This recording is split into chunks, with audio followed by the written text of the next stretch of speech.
Okey, Assalamualaikum, selamat pagi, salam satu Malaysia. Inilah waktunya untuk kita bersama-sama. Pastinya setiap Selasa kan Hani, kita bawakan BP Healthcare di Bernama Radio 24. Kalau minggu lepas kita berbicara berkaitan dengan telinga. Dan untuk kali ini kita berbicara berkaitan dengan tidur. Tapi bukan macam mana nak dapatkan tidur yang nyenyak ke. Oh, tidak, tidak, Bukan. tidak. Kita Ni tak sebenarnya situ. satu permasalahan mana kalau kiranya kita ni memang seseorang yang memang tidur berdengkur kuat, dengkur selalunya macam ada banyak fasa kan. Ada mula dia macam dia senyap, lepas tu lama-lama. Okey, lepas tu yang kedua peringkatnya. Yang ketiga Nampak kalau bunyi dia. berdengkur pagi ni. Dan kita nak bercakap tentang apnea tidur. Mana difahamkan, kita dapat penerangan sedikit tadi daripada tetamu kita. Katanya sewaktu berdengkur tiba-tiba macam nafas kita berhenti. Dan kita terdiam. Kita terdiam. Apa yang terjadi? Kalau kita nak tahu, kita akan dapat pencerahan di studio. Kita ada Mr. William Chia ataupun Encik William Chia yang merupakan pengurus Sleep Center BP Healthcare. Nampak? Dia Itu cakap bukan berdengkur. apnea. Saya macam cakap boleh berdengkur ke? Baik, dan sekiranya anda ada sebarang persoalan, boleh hubungi kita di talian 03-2692-7939 atau tinggalkan komentar anda di laman Facebook kami dengan kata cara yang bernama Radio 24. Ya, baik. Kita bersama dengan Cik William. Nak tanya dulu terlebih dahulu sebab tadi kita dah tahu sedikit berkenaan apa itu apnea tidur. Penerangan lebih meluas berkenaan dengan penyakit ini. Kita boleh cakap penyakit Ya, okay. Ya. Okay, so first of all, selamat pagi semua. Nama saya William. So sebelum saya nak untuk menjelaskan apa itu apnea tidur. So actually seralas dengan business model BP Healthcare yang memberikan saringan kesihatan komprehensif dari kepala hingga ke kaki, iaitu signature lah health screening package kami yang dipanggil head to toe. Jadi tahun ini BP Healthcare telah memasukkan saringan untuk mengesan apnea tidur. So ini ialah salah satu servis yang baru. Okay. Salah satu apnea tidur ini ialah salah satu penyebab penyakit kronik seperti hypertension, kencing manis. Jadi balik ke soalan apa tu apnea tidur. Apnea tidur actually dia berlaku apabila saluran pernafasan bahagian kerongkong tertutup. Jadi udara tidak akan mengalir dan ini ialah menyebabkan perhentian pernafasan semasa tidur. Right? So keadaan ini akan mengganggu pembekalan oksigen kepada badan kita. Okey. Baik, tapi kan kita tahu bila kita berdengkur kita diam kan, tidak bernafas kan, Cik William. Tapi macam mana sebagai pesakit ataupun pengidap tu nak tahu dia mengalami apnea tidur? Sebab kadang-kadang dia berdengkur dia ingat dia mimpi ke apa kan. Itu merupakan penyakit. Macam mana dia sendiri nak tahu dia ada penyakit ni? Okay, actually dia boleh buat test. Dia boleh test untuk diagnose. So jadi BP Healthcare kami buat ada saringan lah untuk test. Okey. Baik, dan adakah berdengkur berkaitan dengan apnea tidur? Okey, berdengkur ialah salah satu simptom yang amat yang paling obvious lah, okey, yang paling ketara. So actually semasa tidur otot ia berkeadaan relax, iaitu saluran pernafasan akan mengecup. Okey. So bagi orang normal, actually ini penyempitan ini tidak memberikan kesan. Okay, tapi orang yang tidak normal, dia akan merujuk kepada berdengkur. Right? So suara berdengkur ini terhasil daripada pengaliran udara dalam saluran sempit. Right? Dia tidak berirama, dia mula berbunyi perlahan, lepas itu bertambah kuat dan akan berhenti. So keadaan ini ialah apnea. Dan kebanyakannya pesakit apnea ni adalah kepada mereka yang memang berdengkur dengan kuat sewaktu tidur. Ya, betul. Okay. Dan apa tanda-tanda lain bagi apnea tidur ini, Cik William? Okey. So biasa macam pesakit golongan ini dia akan selalu mengantuk. Okey, dia akan selalu lesu, tidak bertenaga di siang hari. So quality tidur dia actually tidak baik. Okay? So dia susah fokus masa kerja, dia akan masa tidur kan dia akan kerap bangun untuk pergi ke tandas untuk buang air. So ini salah satu tanda-tanda. So selain itu nafsu terhadap seks juga akan berkurang, okay, bagi laki-laki, and then emosi pun tidak stabil. Okay. Okey, baik tuan yang baru mendengarkan kami waktu ini BP Healthcare di Bernama Radio 24. Kita berbicara berkaitan dengan apnea tidur.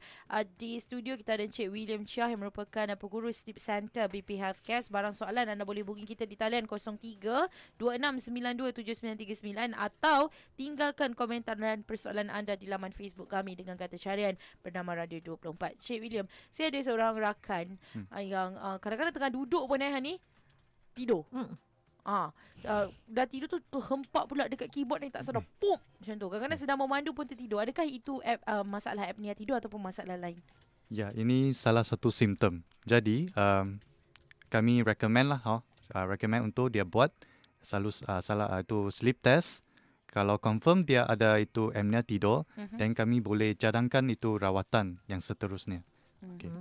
Okey. Dan apa pula faktor serta risiko untuk apnea tidur ni, Encik William? Okey, biasa kalau berbanding dengan perempuan, lelaki dia akan risiko tinggi sikit. Okay, selain itu berat badan ialah faktor yang penting. So obesity lah atau overweight punya itu pesakit. So baru-baru ni statistik obesity untuk negara compare dengan semua negara ASEAN. So Malaysia ialah nombor 1. So statistik ini menunjukkan hampir 44% populasi Malaysian dia akan overweight. So dari statistik ini kami boleh nampak lah apnea tidur mungkin dia akan banyak lah ada orang ada apnea tidur. So lain tu umur 40 ke atas juga. Dan selain itu kalau untuk perokok, risiko akan lebih 3 kali lah lebih berbanding dengan orang yang tidak merokok. So lain-lain seperti hypertension, kencing manis dan kemungkinan keturunan juga akan menyebabkan dia ada apnea tidur. Okey. Kalau kita lihat faktor hanya kepada lelaki, adakah wanita tidak berkemungkinan untuk ada apnea tidur ini? Oh, bukan juga. Actually ada juga golongan perempuan pun ada. Let's say dia ada obesity, dia overweight, so dia pun kemungkinan dia berdengur salah satu simptom lah, dan dia boleh check dan dia mungkin dia ada apnea tidur. Baik, bila kita berbicara juga berkaitan dengan apnea tidur ni kan, Hani dan juga Cik William kadang-kadang ada orang kata dia tidur dia rasa macam kena hempap. Ada sesuatu yang menghempap badan mereka, rasa macam nafas tersekat dan sebagainya. Pernah dengar tak berkaitan dengan perkara ini? Dan kalau orang Melayu lah khususnya dia akan kaitkan dengan perkara-perkara mistik. Perkara-perkara macam ada hantu macam tu kan. Tapi dari segi mungkin juga rasa terhimpit ini ada kaitan dengan apnea tidur atau bagaimana, Cik William? Terhimpit maksud macam tertekan. Rasa ada orang tekan dia kan. Ada benda berat hempap berada di Jadi saya rasa itu kemungkinan dia berkaitan dengan apnea. I think kebanyakan itu golongan dia ialah obese. So dia bila dia tidur, dia akan terasa chest dan dia tertekan kepada itu paru. So saya rasa itu salah satulah simptom. Tapi in conclusion, actually dia kena buat itu test untuk confirm, itu yang paling bagus lah untuk confirm diagnosis dia. Dan adakah sebenarnya ramai yang tak tahu mereka ni punya apnea tidur? Itu soalan yang bagus. Actually di negeri Asia lah semua ini, kebanyakan dia menyangka, dia sangka itu berdengur itu normal. Kebanyakan dia cakap normal lah ini. Suami saya selalu berdengur. Berdengur irama tidur saya. Dia sangka normal. Jadi dia tidak macam seek advice daripada doktor-doktor, seek advice daripada orang yang berkaitan lah. Jadi dia tidak buat test. So akhir dia pun tidak tahu lah dia ada condition panggil apnea tidur. Okey. Dan kalau kita tengok Hani, kadang-kadang ada juga sekarang ni macam produk yang jual kita tampal kat hidung tu macam untuk mengurangkan dengkuran. Tak berjaya. Adakah itu betul sebenarnya? Dah cuba dah tak berjaya. Bego. Dah bukan. Ya, betul dia ada dia tidak boleh 100% untuk merawat apnea tidur. Kerana itu cuma untuk membukakan macam kesesakan terhadap itu saluran hidung saja. Okey. Tapi apnea tidur actually dia saluran pernafasan dalam bahagian kerongkong. Okey. Truf sana dia akan tertutup. So dengan yang device yang tadi yang mention, actually tidak akan tidak membantu sangat menolong banyak. Okey. Dan sebenarnya kalau kita ada apnea tidur dan kita tak rawat, apa kesan-kesan terhadap kesihatan kita? Okey. Jika tidak dirawat, so apnea tidur actually dia menyebabkan kekurangan pembekalan oksigen, alright? So untuk jangka yang pendek, apnea tidur dia menyebabkan yang tadi saya mention lah, dia selalu akan mengantuk, letih, tidak dapat fokus, alright? Dan kemungkinan dia sakit kepala, alright? Morning headaches kami panggil. Dan berisiko tinggi juga libat dalam car accident lah, kemalangan jalan raya. So selalu dalam itu berita, tengok ada express bus kan, dia involved dalam accident. Okay? So kalau let's say untuk jangka panjang tidak merawat, dia mungkin akan menyebabkan hypertension atau darah tinggi, penyakit kardiovaskular macam jantung lah, penyakit jantung seperti stroke atau sudden death, right? Mati pucuk juga, boleh menyebabkan diabetes, and then itu suami pernah isteri tidurlah pun akan terganggu kan, kalau kuat berdengkur. Ya, betul. Jadi sebenarnya mungkin ramai bila dia dengarkan kata ini memang simptom-simptom dia ataupun dia tak sedar. Suami isteri kalau suami yang berdengkur apnea tidur kan, si isteri takut nak tegur. Nanti marah. Kena marah. Tapi kalau ada yang terasa, bolehlah, mungkin boleh ajak suami tu pergi ke BP healthcare. Lepas tu satu perkara juga, mungkin ada yang takut. Dia kata mungkin kalau kita nak periksa tentang penyakit apnea tidur ni, kena masuk sesuatu dalam kerongkong ke. Apa sebenarnya dilakukan Apa sebenarnya dilakukan untuk menguji apnea tidur ni? Okay, tidak. Actually, test ini dia tidak menyakitkan. Okay. Dia tidak macam melibatkan masuk apa pipe dalam kerongkong apa. Tidak. Okay. So, actually sebelum buat itu sleep test, kami akan bagi satu, kami panggil sleep survey. Itu suara selidik untuk menguji risiko, alright? So jika dia risiko tinggi, kami baru recommend dia buat itu sleep test. Okay, ini kajian actually tidur dibuat di rumah pesakit. Jadi pesakit tidak payah datang ke center kami untuk tidur satu malam. Ada orang macam yang tidak selesa kan kalau bukan tidur di katil sendiri, right? So ini test lah. Okay, baik. Dan home sleep study. Apa tu sebenarnya home sleep study ni? Sleep pun ada nak study juga ni. Alright. So actually BP Sleep Center lah, terdapat di semua cawangan BP, okay, dan di seluruh negara. So setiap negeri kami ada buat test ini. So dia ialah kajian tadi saya mention, dia selamat dan tidak menyakitkan. Dia kajian tersebut dia menilaikan fungsi badan semasa tidur, right? So data ini akan direkod sepanjang malam, and then lepas itu kami akan dapatkan itu result dan akan dikaji oleh pakar perubatan. So doktor lah, in other words. Alright, so setakat ini syarikat kami menjalankan sleep study ini seperti yang saya mention di rumah pesakit. Dia alat ini actually dia saiz kecil. Alright, dia saiz kecil macam satu projector. Alright, kami akan tolong pasangkan alatan tersebut di rumah pesakit. Sebelum pesakit tidur lah, kami akan pergi rumah set up. Lepas itu kami akan pulang. Kami tidak akan di sana memerhati. Tak. So patient just tidur satu malam. Alright. Ya, okey. Baik, dan kalau sekiranya ada yang ingin bertanyakan soalan, anda boleh hubungi kami sekarang 0326927939 atau anda boleh terus ke laman Facebook kami untuk nyatakan soalan anda itu. Baik, kalau kita kita nak rujuk jugalah kepada doktor dari hospital kerajaan. Macam mana pula dari situasi seperti itu? Okay, actually boleh juga. Kerana macam hospital kerajaan, mungkin facility dia limit ataupun itu terhad, itu queue untuk patient lah. Nak buat kalau let's say dia di hospital kerajaan dia nak buat, mungkin dia kena tunggu lama. Okay. So jadi actually BP Healthcare kami juga doktor daripada hospital kerajaan lah boleh merujuk kepada kami untuk buat sleep study ini. Okay. So terhadap untuk para pesara atau kaki tangan kerajaan yang berisiko tinggi lah untuk ini sleep apnea. Okay. So syarikat kami memberikan harga istimewa untuk golongan tersebut. Right. So saya harap kerjasamalah antara BP Healthcare dengan kerajaan, so boleh mengurangkan masa menunggu, right? Dan dengan ini pesakit akan dapat diagnosis dengan cepat dan terima rawatan seawal semungkin. Baik.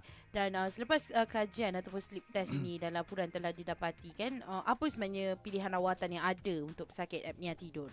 Okay, bagus. Sleep technician, alright, dari BP Sleep Center.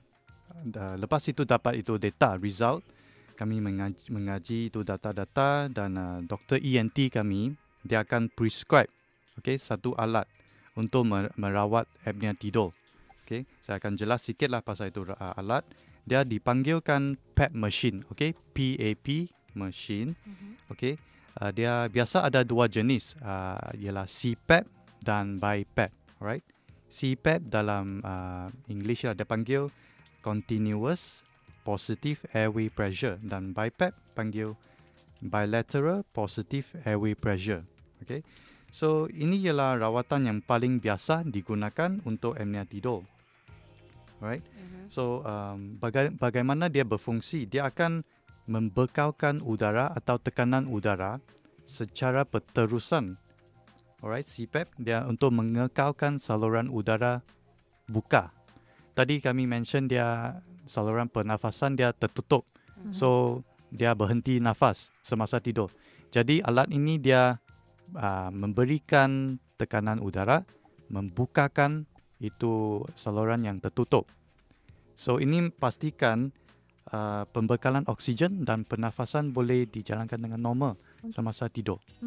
Okey, baik. Dan perawatan ini akan berlangsung selama berapa lama sehingga dia betul-betul pulih ataupun memang dia terpaksa bergantung dengan alatan itu? Okey, dia biasa pesakit dia kena menggunakan untuk lifelong, untuk selamanya. Yeah. Tapi let's say patient ialah itu obese, pesakit yang obese, okey.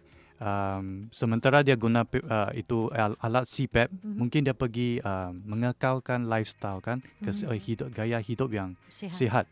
So dia mengurangkan berat badan, dia buat banyak senaman.